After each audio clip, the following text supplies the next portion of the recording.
জানিব বিচাৰিম যেহেতুকে আজিৰ দিনটোতে ৰাজ্যজুৰি পৰীক্ষা কৰা হ'ব প্ৰাৰ্থীসকলে দাখিল কৰা মনোনয়ন পত্ৰসমূহ কিন্তু বৰপেটাৰ কংগ্ৰেছ পাৰ্টি মহানন্দ চৰকাৰ মনোনয়ন পত্ৰ ইতিমধ্যে বিসংগতি খবৰ আহি পৰিছে কি ক'ব এই সন্দৰ্ভত প্ৰাঞ্জল শইকীয়া হয় ইতিমধ্যে অসমৰ ৰাজনীতিত আমি দেখিছো যে 2026 চনৰ নিৰ্বাচনৰ পূৰ্বে বহু নাভূত নাচুত ঘটনা ঘটিছে আৰু বৰপেটাৰ যিটো ঘটনাৰ কথা আপুনি উল্লেখ কৰিছে সেই ঘটনাটো অন্যতম এটা নাভূত নাচুত ঘটনা বৰপেটাৰ যিজন কংগ্ৰেছ প্ৰাৰ্থী তেওঁ মহানন্দ চৰকাৰ এটা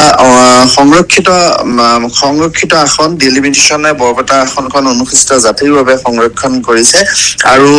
নানান যুঁজ বাগৰৰ অন্তত সেই সমষ্টিটোত প্ৰাৰ্থিত্ব লাভ কৰিছিল মহানন্দ চৰকাৰে কংগ্ৰেছৰ প্ৰাৰ্থিত্ব তাত আমি জানো যে অসম গণ পৰিষদৰ এজন শক্তিশালী প্ৰাৰ্থী আছে দীপক কুমাৰ দাস এতিয়া কথাটো হৈছে যে কালি যিখন মনোনয়ন পত্ৰ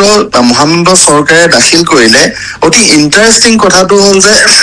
তাত যিখন বি ফৰ্ম যিখন আমি টিকট বুলি জানো যিখন দলীয় প্ৰাৰ্থিত্বৰ দলৰ প্ৰাৰ্থীসকলক দলৰ জ্যেষ্ঠ মানে কনচাৰ্ণ চিগনেটৰীয়ে চহী কৰি পেলাই সেইখন দিয়ে যিখনক আমি টিকট বুলি জানো মহানন্দ চৰকাৰে কি কৰিলে তেওঁৰ যিখন দলে তেওঁক দিয়া নিৰ্বাচনত অৱতীৰ্ণ হবলৈ দলীয় প্ৰাৰ্থীৰ ৰূপে দিয়া টিকট সেই টিকটখনৰ জেৰক্স কপিটো জমা দিলে অৰিজিনেল কপিটো জমা দিব লাগে সদায় প্ৰাৰ্থীসকলে কিন্তু তেওঁ এই মনোনয়ন পত্ৰৰ লগত জেৰক্স কপিটো জমা দিলে ফটোষ্টেট কপি এটা জমা দিলে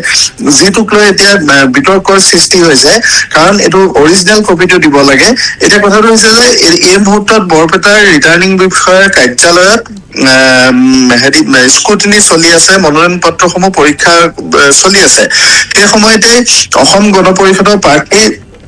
দীপক কুমাৰ দাস তেওঁ নিজে এগৰাকী খুব ভাল অধিবক্তা দীপক কুমাৰ দাসে সেইটো আপত্তি দৰ্শাইছে যে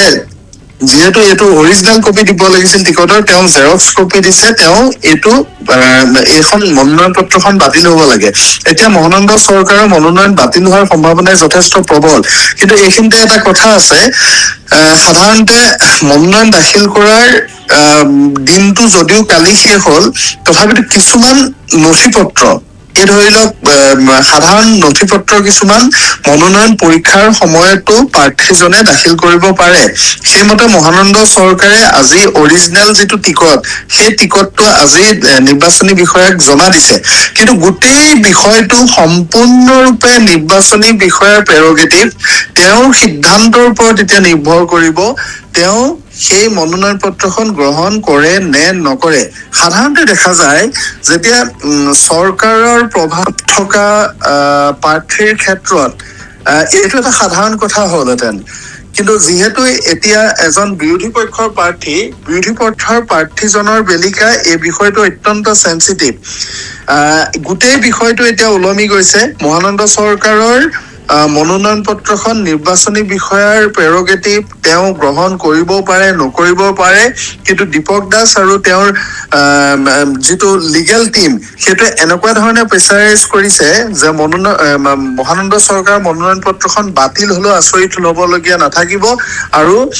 বাতিল কৰাটো কোনো ধৰণে অবৈধ বুলিও ক'ব নোৱাৰিব কাৰণ সেইটো তেওঁ